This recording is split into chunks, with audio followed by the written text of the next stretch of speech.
Never seen someone so beautiful. I've never seen something so holy. Hey there. I thought I would just take a couple of fast minutes, but I promised myself and you to learn alongside with you. So here's the latest. A friend and I were processing, actually, two separate groups of friends processing, coming out of mindsets and habits that we have let ourselves believe, lies we've been raised with, and remaining a victim by our mindset when the circumstance has gone. So it's not to say that at one point you were not a victim of a comment or a pattern or an action, but when Jesus says he sets us free, either he does it or he doesn't. And if he's telling the truth, then we get to choose of whether we're going to follow him. So I just want to tell you a little story.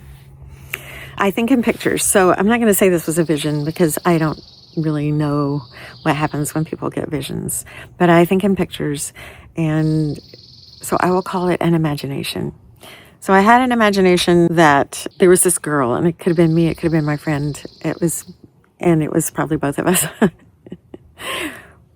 But the girl was in a dark prison cell, but the bars were open.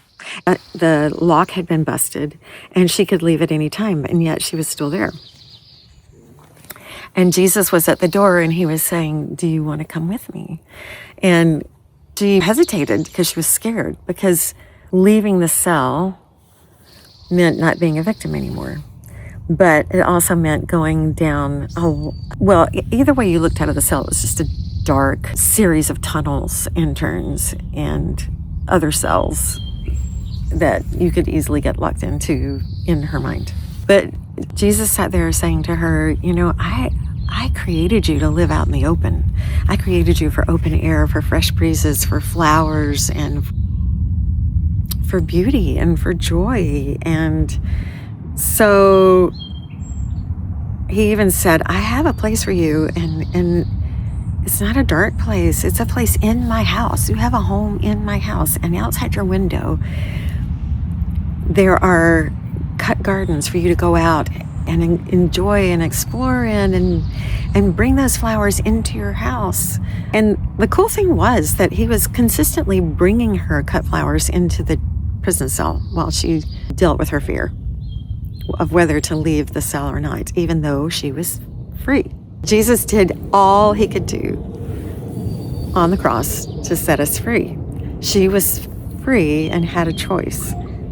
So her choice was and is to take his hand and let him lead her out of the maze of addictions or whatever, patterns, relationships, whatever you feel victimized by. And he said, I will lead you out. So there's this choice of trust, right? Do we follow him? Did he really do enough on the cross? And that was the thing for me, as I was living in a victim mindset in an area of my life. It was like, let me ask you this, sweetie, did I do enough? Or are you going to keep carrying this shame? And for me, the victim mentality was that, yeah, he forgave it. Yeah, he broke it. Yeah, but I was responsible to carry the shame. And that was the cell that I felt like, well, he visited me in my cell. I had his presence. I had good food. I had fresh flowers, but I wasn't meant to live there. We weren't meant to decorate our graves. We were meant to leave it. He said, Lazarus, come out. But part of my mindset was to say, you get me out. And he says, I am getting you out. Follow me. Take my hand. Follow me.